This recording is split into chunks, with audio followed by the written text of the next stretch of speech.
All right, well, hi, everybody. Welcome to today's webinar in the KaiNexus Continuous Improvement webinar series. I'm Mark Graban. I'm going to be your host and moderator today for a presentation titled Becoming the Change, Leadership Behavior Strategies for Continuous Improvement in Healthcare. And I'm really excited that we're joined by Kim Barnas. She is the CEO of Catalysis.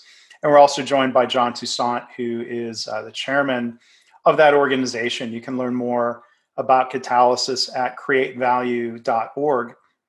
So I want to introduce Kim and John.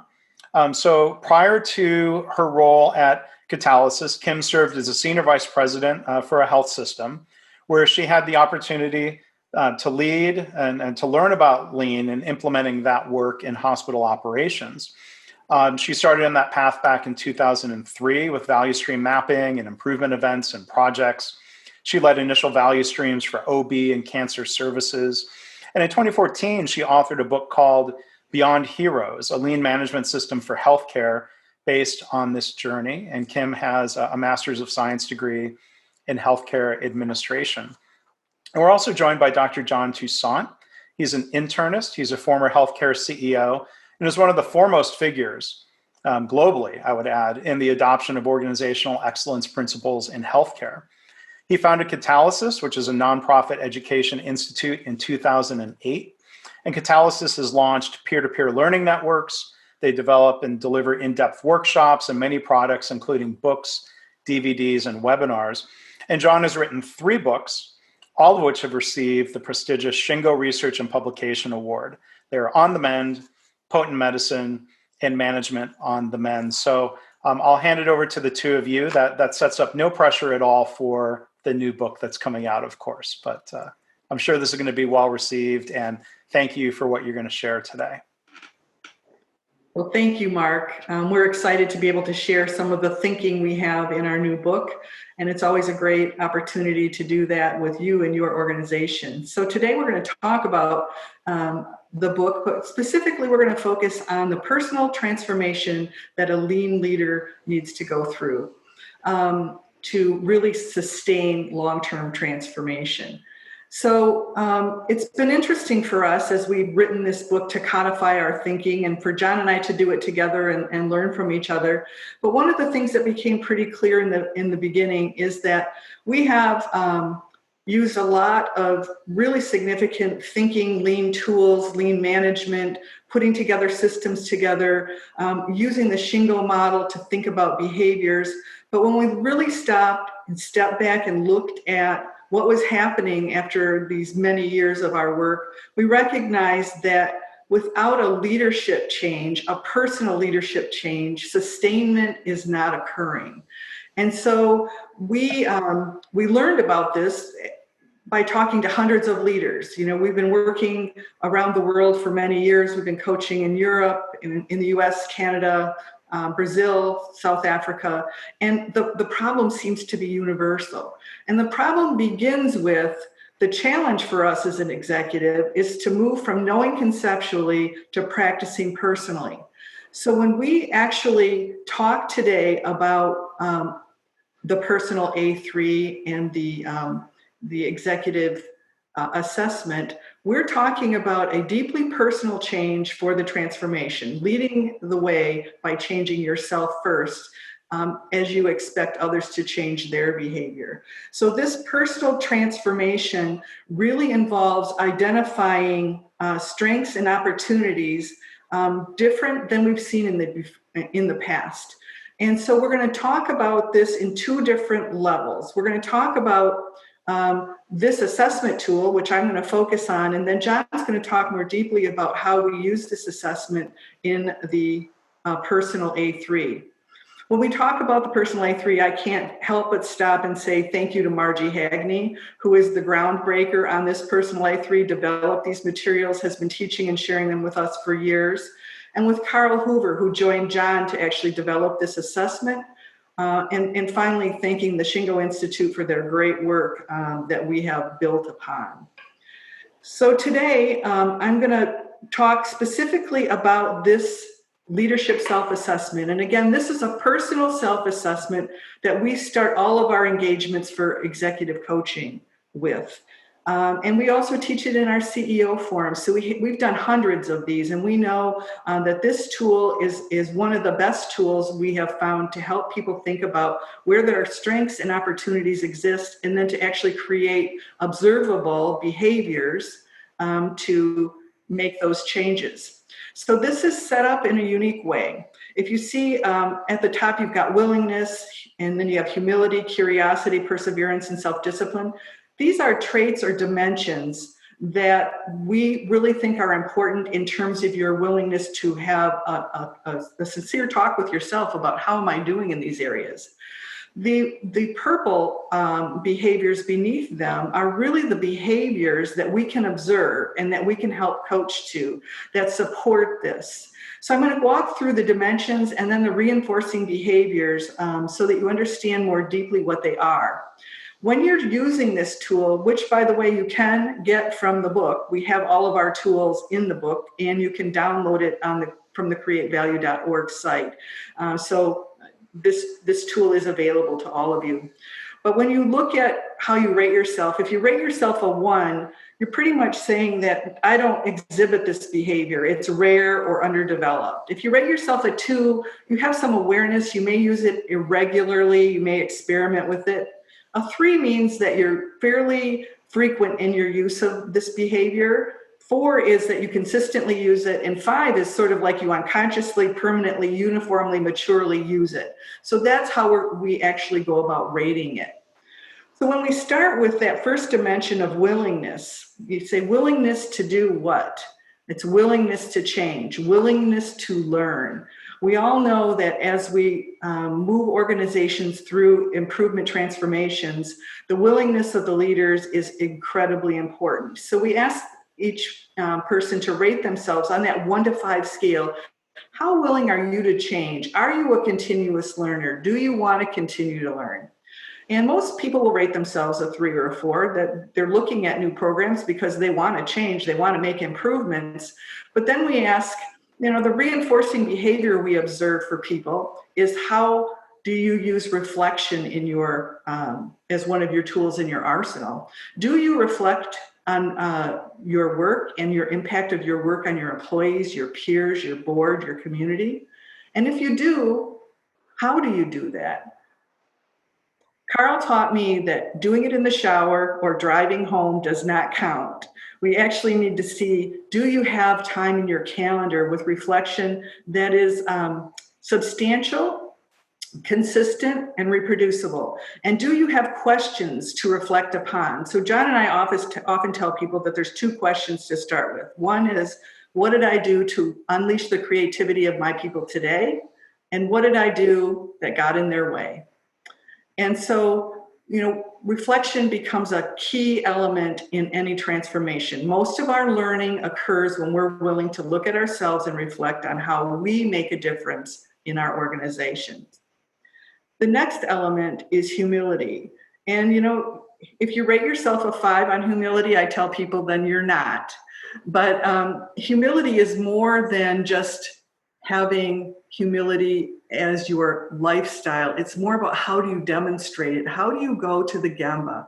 How do you talk to your people? How do you ask questions? Do you tell them the answer? Do you interrupt them? What does it look like when you're present with your people? So the reinforcing behavior for humility is go and see, listen, and learn. So when you go and see, what do you do when you go and see? What kind of questions do you ask? Are you asking open-ended questions that let people celebrate their great work? Do you ask them to teach you? Are you open to learning? When they're talking, are you listening to them or are you talking over them? Can you reiterate something that you learned each time you go to the Gemba? Those behaviors really resonate with your teams. I have to make a little segue here and say, when you start doing this, you need to tell people that you're practicing a new behavior, because it also scares them if they don't understand that you're reflecting on your behavior. This has nothing to do with them. It has to do with your learning. So do you go and see? Do you go and talk to your people with humility? The next dimension is curiosity.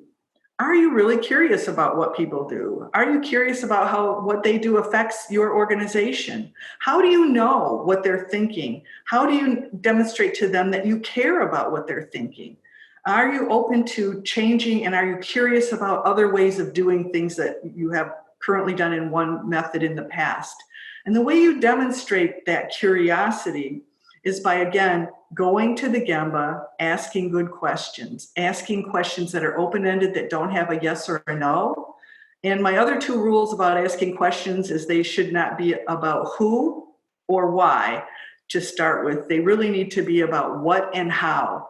Asking questions that let people teach you demonstrates your curiosity, and it reinforces that humility and willingness to change with your team. So being present and asking good questions is important. Then when you're asking those questions, are you an effective listener, or are you just waiting to speak? When you're listening, can you reflect back to them what they're saying? Are you asking the right questions and hearing their answers and really paying attention?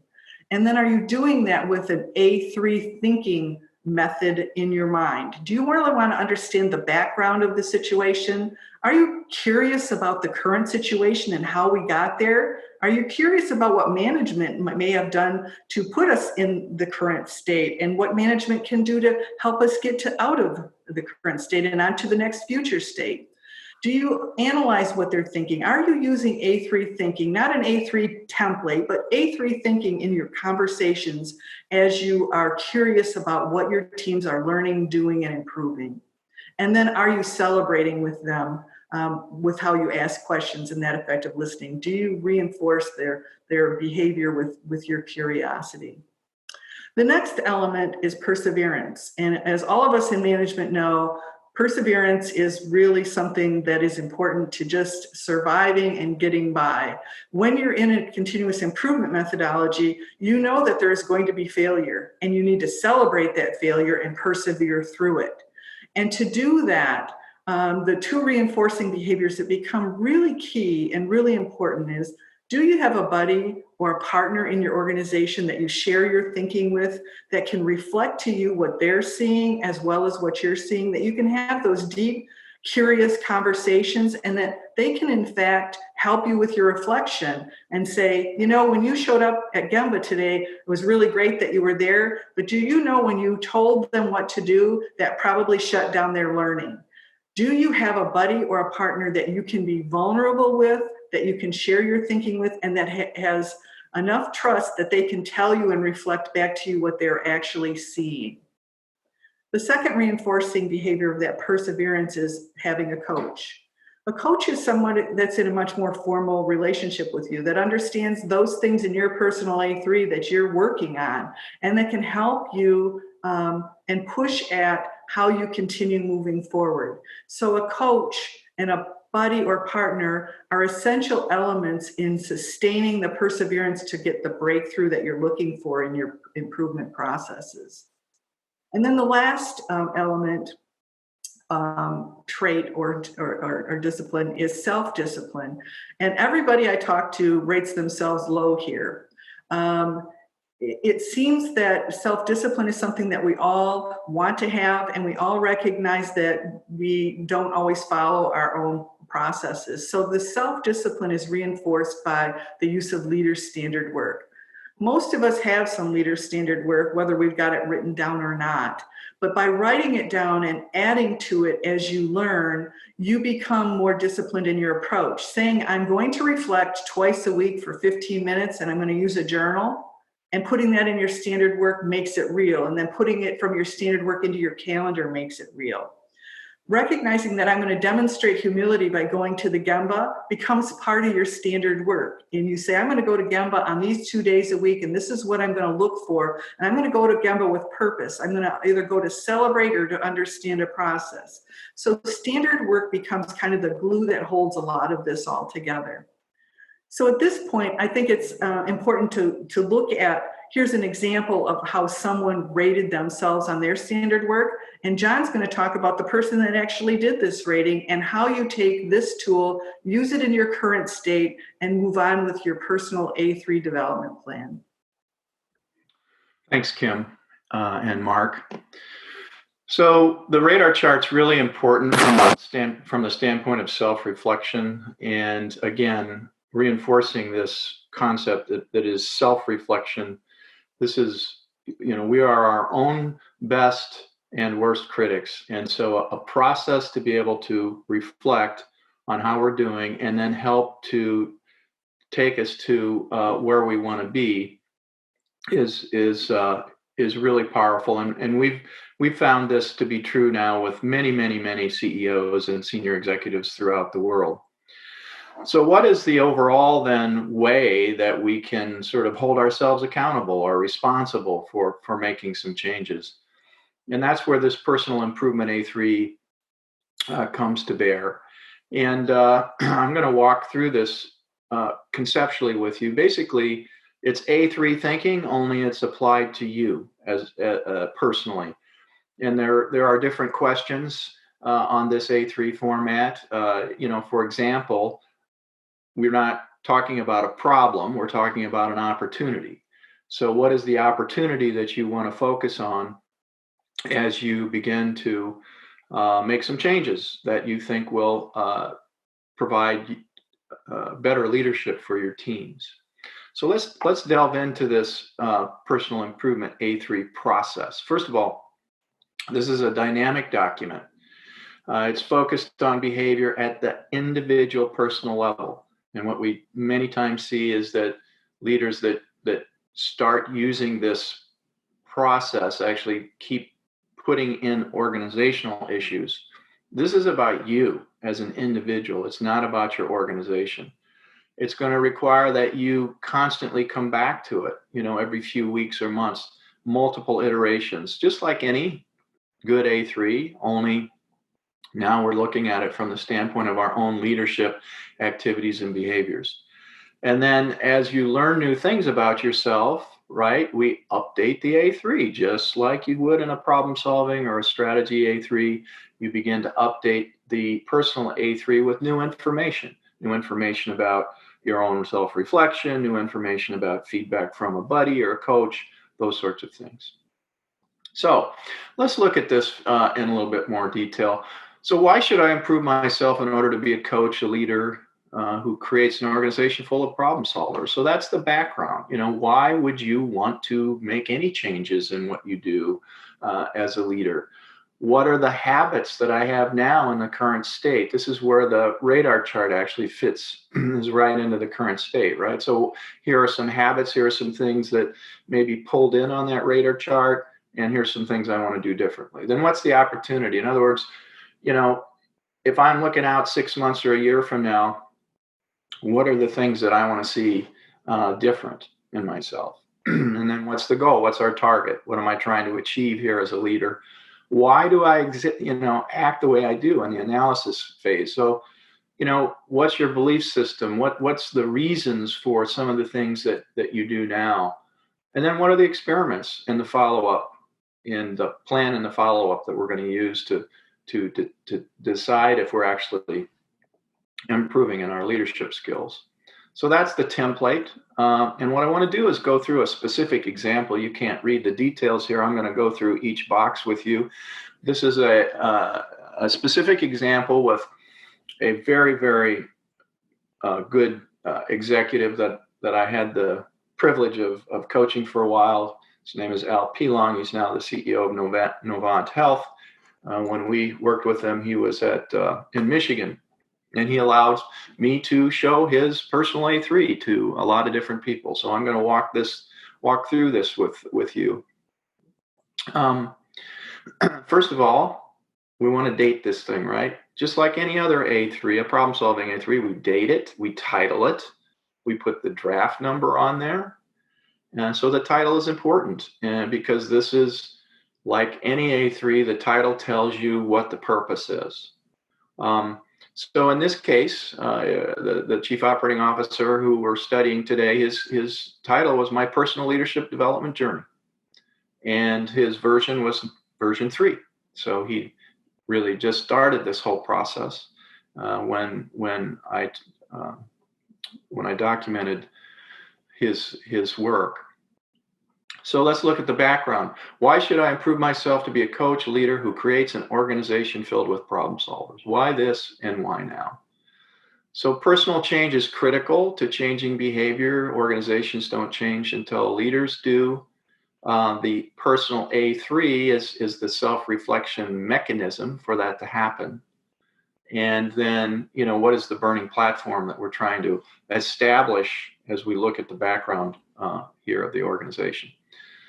So in Mr. Pilong's case, it was because the challenges facing our organization and our industry, and this is certainly true today during COVID, demand transformation, which requires complete alignment up and down the organization. So my chief role is to be an effective coach for my team so they can coach and develop problem solvers. And the only way to sustain change is to engage everyone in the process. So even back when we did this, there was so much change going on that it was clear that there's no way that this one person could make all the decisions. So it became very clear that unless he could develop a system of coaching that would allow folks to identify and solve problems on their own, that it was not going to be sustainable over time. And in the current state, so what are the personal habits and actions? When you do this work, the radar chart is a great way to identify some things, but also what's going well, right? This isn't just about things that you want to improve. This is what's going well. Many of us have completed StrengthsFinder or another type of organizational development process where we learn, what we're good at. Well, we also want to put that in this document because what we're good at is probably what we're going to keep being good at. And if we can improve on something we're already good at, that's another way to look at this. So these are habits that you want to change, but they're also habits that you want to make even more powerful for you as a leader. So, to summarize Al's position on the current state, it was I tend to do things rather than coach others to do. Frankly, it's, as we all know, it's sometimes easier just to do it ourselves, right? But if we're trying to unleash the creativity of everyone and get people to really help us understand and solve problems, we're going to have to act differently. And that's exactly what he's saying here. So his opportunity statement, not the problem statement, remember, opportunity statement, my comfort with doing the improvement myself versus aligning, enabling others to do the improvement is resulting in little organizational change. Sound familiar? Certainly, most of us have been there. And in this case, it was driving him nuts. So he was personally frustrated, burned out. Everybody was coming with all the problems to his office. It's like, time out, I can't do all this. So unless I change, this environment is not going to get any better. So what does good look like for Al then? So I need more focus on developing and coaching others in the transformation journey. So that process of becoming a coach was really sort of the target condition in this case, that personal process of becoming a coach. And this is the interesting part. So why do these behaviors exist, right? Now, Mr. Pilong was a pharmacist, so I'm a physician. We come from different backgrounds, but in many cases, when we come from the scientific side of where we actually are trained to be the problem solvers, when we get into management positions, it becomes much more difficult because now our job is not to solve the problems, it's to create the systems and the behaviors that allow the people on the ground to solve the problems. And in this case, the analysis was, well, it's just easier to do it myself. I like the positive personal feedback, right? I mean, we as clinicians got into this work because we wanted to help people. And then part of that helping people is to, make decisions, make diagnoses, and then, get a pat on the back. Then also, as we've looked at the analysis of these personal behaviors on his part. There was no standard. There was no discipline approach to coaching. In fact, coaching wasn't even part of the executive mindset. And because of that, the leaders were not having the difficult conversations around what are we trying to build in our organization from a development standpoint, people development standpoint. So the analysis section of the A3 is very important because it really gets at sort of those core beliefs or things that have been instilled in us that are maybe getting in the way of some of the things that we need to do differently.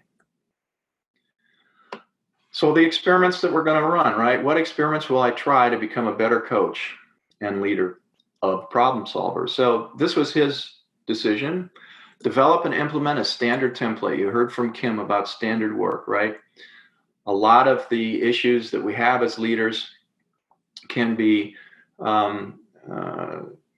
walked back to the fact that we don't have standard work for what we're doing.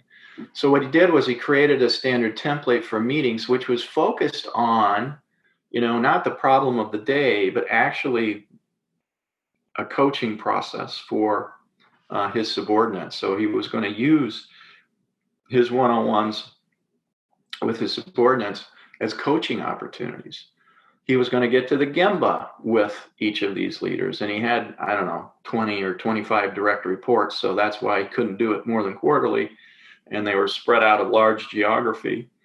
But the point was, I've got to get to the Gemba, which is another opportunity for me to coach the folks that report to me. And then finally, I'm going to create a reflection process. Kim talked about a journal, some way in which we're capturing, how we're doing every week. What did I do that really worked, and what did I do that didn't work in terms of, unleashing the creativity of my team. Then we created a plan, right? So what steps were we going to take? Well, in Al's case, it was develop the template, right? So we did that. Implement these discussions one-on-one with a focus on coaching. Schedule a reflection time, and that's important. It's not in the shower, like Kim said. It's not in the car. It's reflection time on your calendar that's purposeful. And then he worked with his assistants to set up the Gemba. Follow-up, important part of the A3, right? So how do I know I'm improving? Well, in this case, he thought I could get feedback from reports. Now, I'll tell you what, my experience about getting feedback from my direct reports was pretty miserable.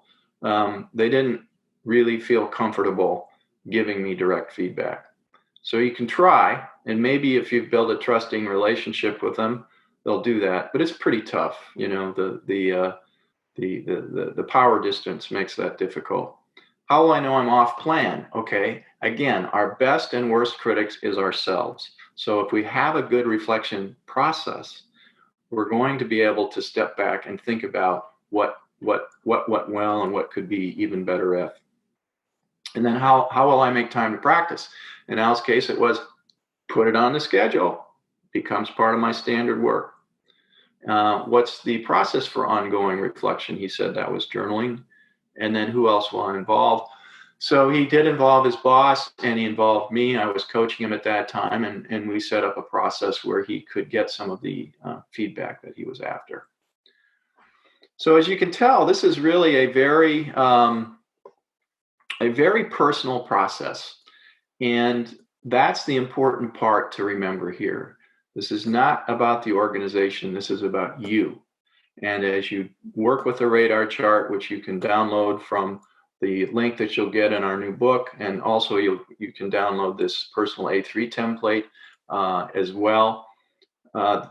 You really need to think about this as how I'm going to use this to improve my leadership actions and behaviors.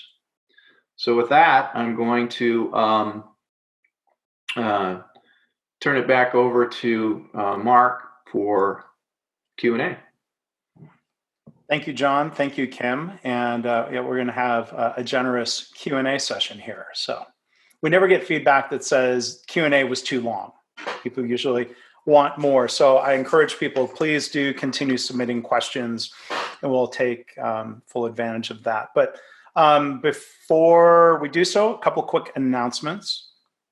I want to tell you about upcoming webinars as we continue the KaiNexus series. If you can advance that, please. And all of that contact info are in the slides that you'll be able to get. So for KaiNexus customers only, our monthly training team office hours with Adam and Matt is coming up again on August 27th. But then our next presentation webinar, which is open to everybody, it's going to be presented September 15th, 1 o'clock, usual time. It's going to be titled Leading with Respect, Standard Work for Frontline Leaders. It's going to be presented by Didier Rubino from Value Capture. He's worked in healthcare for quite a while now and has a background in industry. And he's going to be co-presenting with a client, Jennifer Ashley, from the Sutter Valley Medical Foundation. And so I think as we saw in today's webinar, even though they're working in healthcare, there are general lessons we think everybody doing this type of work can learn from. So you can register for those at kainexus.com/webinars. We want to also invite you, if you can advance it, please, to check out the webinar on-demand library. Today's webinar will end up there as well. So if you go to kainexus.com/webinars and click on the right-hand side where it says on-demand library, you can go there. We also invite you to check out our blog at blog.kainexus.com. And then final announcement is to let you know about our podcast series. You can go to kainexus.com/podcast, or you can find us, just search KaiNexus on Apple Podcasts or wherever you find your podcasts. The audio of today's session will go into the podcast feed. As always, if you're a subscriber, you may have heard the preview podcast that we did with Kim and John a couple of days ago. So we encourage you to subscribe and please rate and review the podcasts. And so with that, we will do the Q&A and we'll put up contact info here and a reminder about the upcoming book, Becoming the Change. So first question, you talk about individual personal transformation and you talk about changing yourself first. Have you seen organizations where the first thing that they do with Lean is that executive personal A3 before they teach A3 problem solving to the rest of the organization? And if you haven't seen that, what would you expect if that was an organization's approach? Yeah, I think that's an interesting question. When we engage with a senior leadership team, actually the first thing we do is the personal A3. That's how we actually introduce A3. And I think what's interesting is that when you do it personally, it helps to embed that thinking process for as you begin to expand to use A3 thinking in everything you do. So we've been very encouraged actually when we have begun using the personal A3 process to actually introduce A3 thinking. And it seems to be a very effective way for people not only to begin to understand what they need to change, but also what they want to change. But then also, how do we use this thinking process for everything? I agree. I think it's been very powerful to use that with the team for two reasons. One, they're experimenting with a tool, the A3, and they're also telling the organization that their behavior change is as important as everyone else's. So when we start with that, or in tandem have A3 thinking being taught throughout the organization, it complements each other very nicely. There's I think kind of a related follow-up question. What you're describing here with the personal A3 and reflection is a great example of leaders leading by example. A lot of organizations are still in a point where leaders delegate Lean or try to delegate transformation. So what are your thoughts? And John and Kim, either What would you share from your own experience as being senior leaders at a health system at a hospital level? What do you see in other organizations? How can we move more in that direction of leading by example? I think we wrote this book because we've seen lots of examples where people have delegated lean and that they've made initial progress. They've made some fabulous initial progress using projects and value stream mapping and using the tools. But once they turn their head away from that and move on to the next project, the sustainment doesn't remain. And so we recognize that the culture change is more than using lean tools and lean thinking. It's supporting it with the appropriate behavior. It's definitely about behaviors, and I think that you have to. I think the question is how do you engage leaders that aren't engaged, and that's a very difficult question. But what I always tell folks is that you have a certain span of control in your organization. Within that span of control, you can model the way. And as you model the way and you unleash the creativity and the excitement and the energy of the people that work in the areas you're responsible for, you're going to see great results. And maybe that's going to get noticed by some leaders. Maybe there'll be there'll be interest because somehow you are getting better results than everyone else.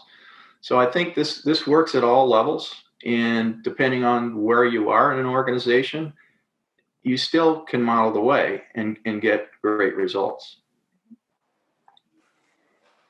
I've got another question. This is a question from Rachel. Have you ever had a leader share their personal A3 with their team in a public forum? That's a great question. And Susan Ehrlich at San Francisco General Hospital, when we first introduced this to her several years ago, she actually decided to post her radar chart and personal A3 on her door to her office. And what followed after that was that every other leader there did the same thing, right? Again, she was modeling the way. So I think it's perfectly appropriate to share where you're at with both your self-reflection and the things you're working on. This is a learning journey for all of us, and there's no right or wrong. There's no, I'm better than you. There are always things that we can learn and improve on. And I think the more we can be transparent about what we're working on, like Kim said in her talk, it's like if we explain that up front to people, that we're really trying to do something new and different that hopefully is going to be lead to better results, then what's wrong with that transparency? I mean, I think we've seen that be a very positive thing. And I think we've seen it more than with Susan. Susan's was one of the first, but when we go to South Africa, Mr. Dubé posted his along with his radar chart, and he thought it was part of his accountability, not just transparency. He wanted people to know what he was working on. He asked all of his direct reports, he took these materials and he taught it to them, and they put theirs on their board. And then they taught it to their directors. And so when you go and visit that hospital, you see these radar charts and these personal A3s all over the place. And many also use it to start building that leader's standard work. And so you'll also start to see them posting standard work. It's kind of an interesting phenomenon. When people really understand it and start talking about it and sharing it with each other and become vulnerable and open to the rest of their team, their learning just is exponential. And we've seen this in other industries. I mean, I visited some Danaher companies, for example, that have done something similar to this, not necessarily with the templates that we've shown you today, but the point is being transparent about what the top leaders are working on from a personal improvement perspective. And it's apropos, you mentioned Mr. Dubé, because we had a question that came in from Emmanuel, who's in Sierra Leone. And he said this program seems it would be very important for African leaders. he's interested in the application of this, how it would extend in Africa. So you've already touched on that, but maybe we can expand the question, and if you have other thoughts about coaching leaders in countries outside of the U.S. But it's interesting. Kim and I have had about 2.5 years of experience now coaching African leaders in public hospitals, and in South Africa in particular, and Johannesburg and in Cape Town. And what we found is that there are many really committed leaders in that country, and they have very few resources. And because they have very few resources, they have to rely on their own ingenuity to actually get things to work. And so taking these concepts in the personal A3 and radar chart into the Laratong Hospital in Johannesburg and into the Charlotte Maxexi Hospital in Johannesburg, those two leaders, Gladys Wagashi and Mr. Dubé, were able to really change the culture of their hospitals. And it didn't require big fancy consultants coming in every week. They simply, we were on the phone with them once a month, walking through this in a virtual coaching way, and they took it and ran with it. And it's one of the more impressive things I've seen. And I think it's very applicable. One of the reasons we ran this experiment is that, we're a not-for-profit education institute. We're trying to really transform the healthcare industry around the world. And we really wanted to focus in on a country that had, few resources to see, do these ideas actually work in that kind of setting? And what we found, at the Laratong Hospital, there was a 42% reduction in neonatal intensive care unit deaths. They went from 13 mothers dying a year to 0. Same kinds of results at the Charlotte Hospital, where they would go from 13% infection rates in the orthopedic unit to 0.04, using staff ideas, simple things, but allowing the staff to create systems that allow for better patient results. And it's all, traced back to how those leaders behaved in the action. So this is absolutely applicable to, developing economy nations. And I would highly recommend that, you use it in Sierra Leone or wherever. And you mentioned Gladys Bogashi and Gray Dubé. Thanks to your connections and introductions, I was able to do podcast interviews with each of them in 2019. So I've put links in the chat if anyone wants to hear more directly from them. So let's see. Lots of good questions. Here's a question from Gallon. What are some options for increasing the feedback we get if your reports are hesitant to give feedback? Can you talk more about that? How to create that environment where it feels safe to do so?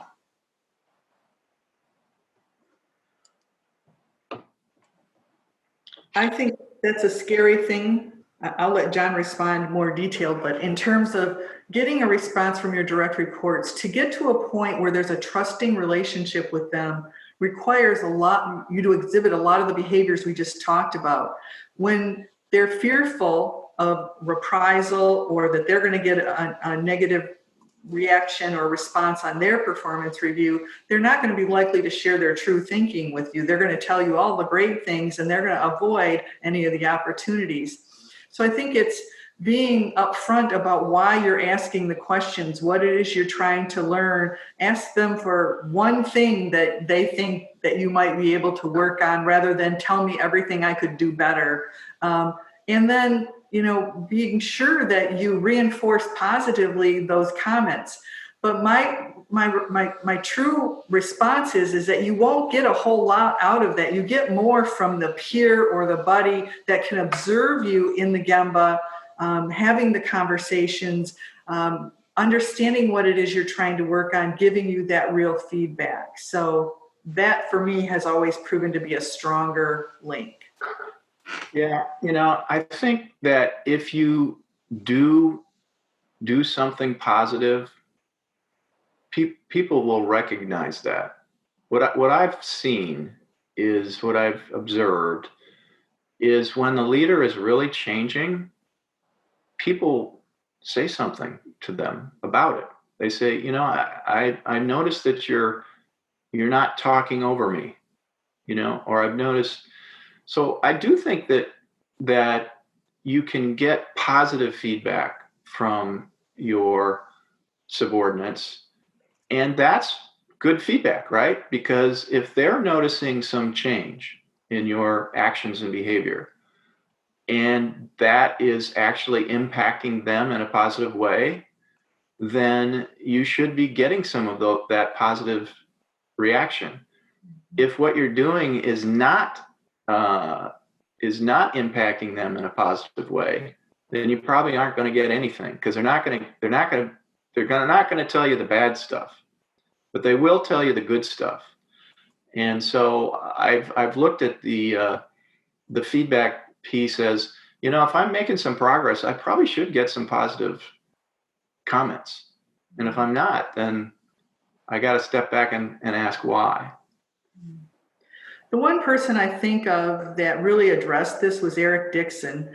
He's the CEO at UMass, and he talked a lot about, he's a trauma physician, and that in a situation he can get into a trauma mindset where he tells people, he moves into command and control.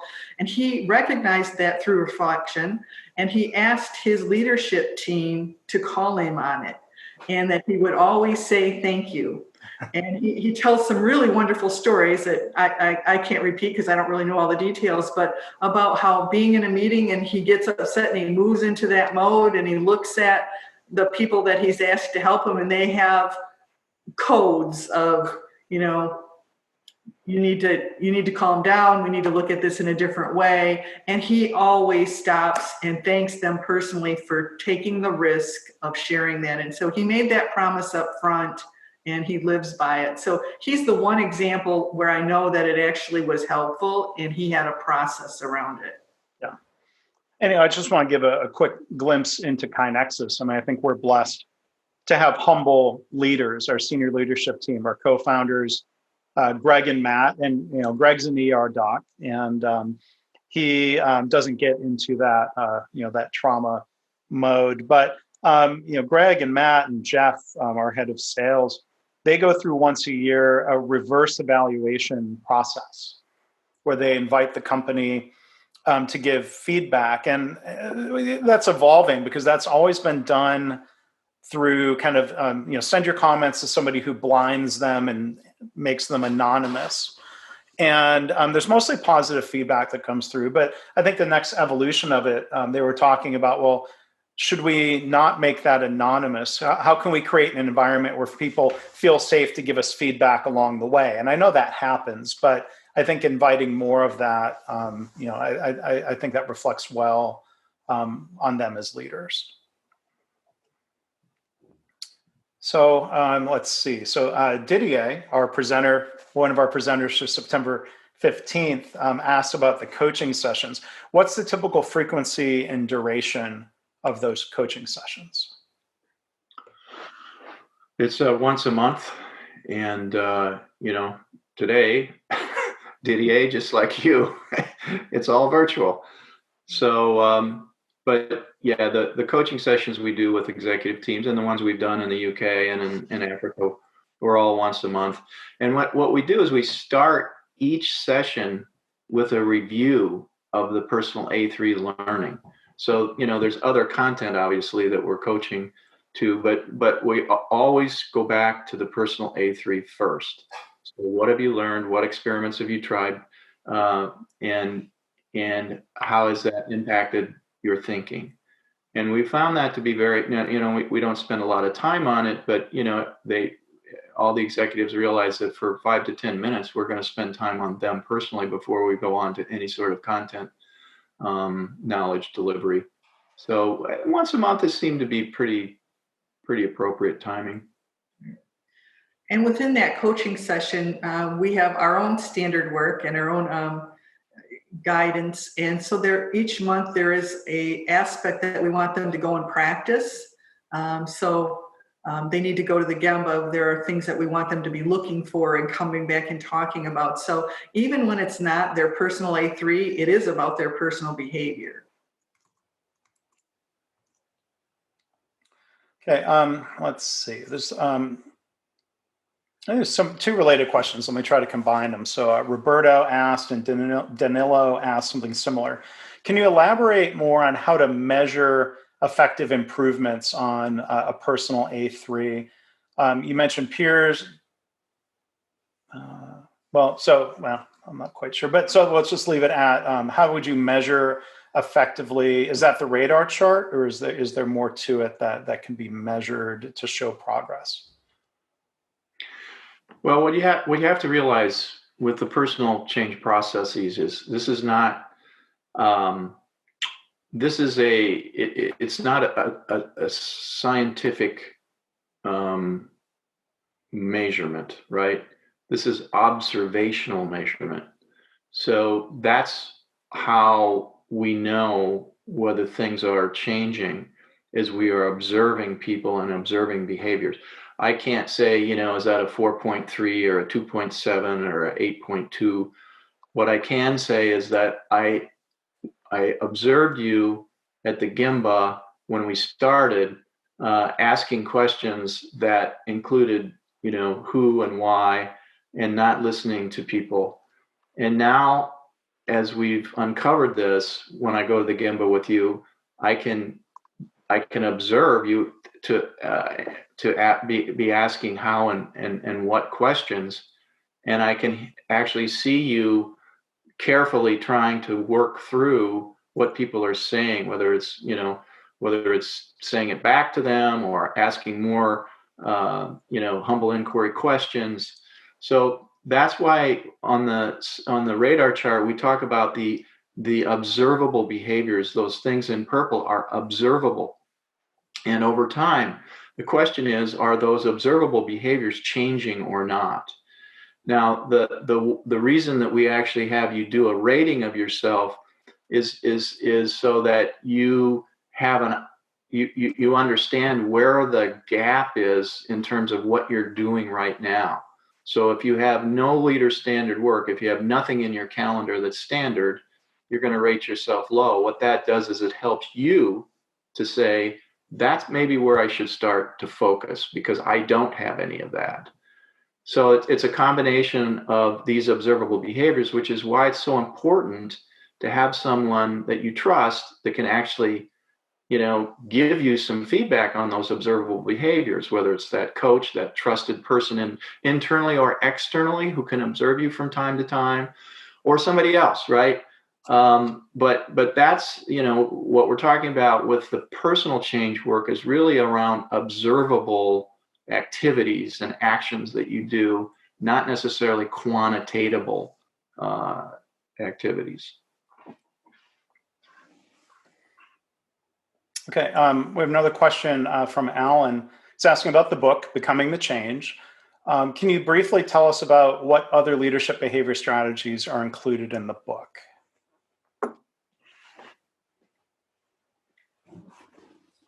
So we have a whole section on sort of defining purpose and the process behind how you do that, with very detailed examples. So we delve into the X matrix and strategy deployment activities and what are the specific behaviors from a senior executive level that are required.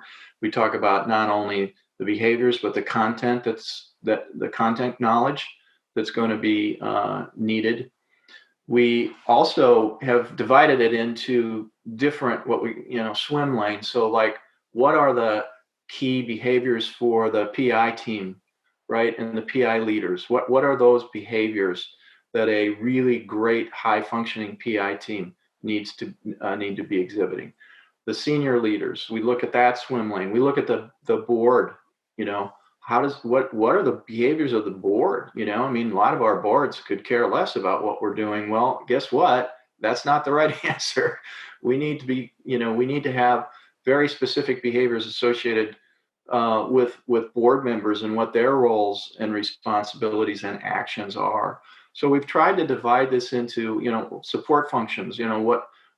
How do they act differently? What are the things that they need to do differently, or do to support the work, and the frontline workers themselves? What are those core things? So we've tried to divide it into the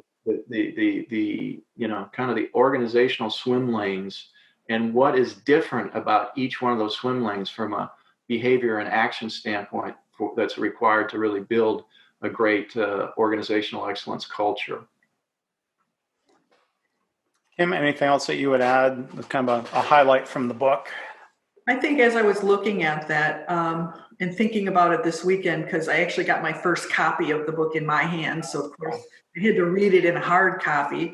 And what I think is important is how you look at hiring people also changes, and how you think about training them and what the processes are. What are your systems for that? Especially, I was thinking about the work that was done at St. Charles and at St. Mary's in Kitchener in terms of how they now select their board members and how they understand the board tenure is usually has an average of 9 to 10 years, where a CEO is usually in their position 5 years. So the board is really going to be involved in hiring your successor.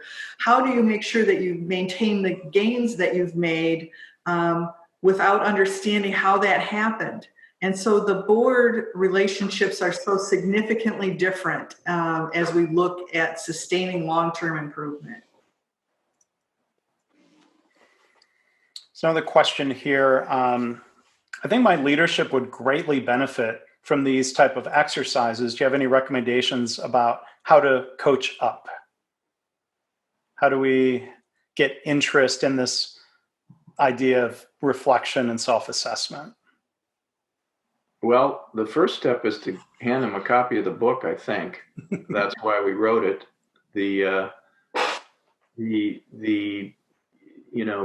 I think attending some of these webinars and podcasts and those sorts of things.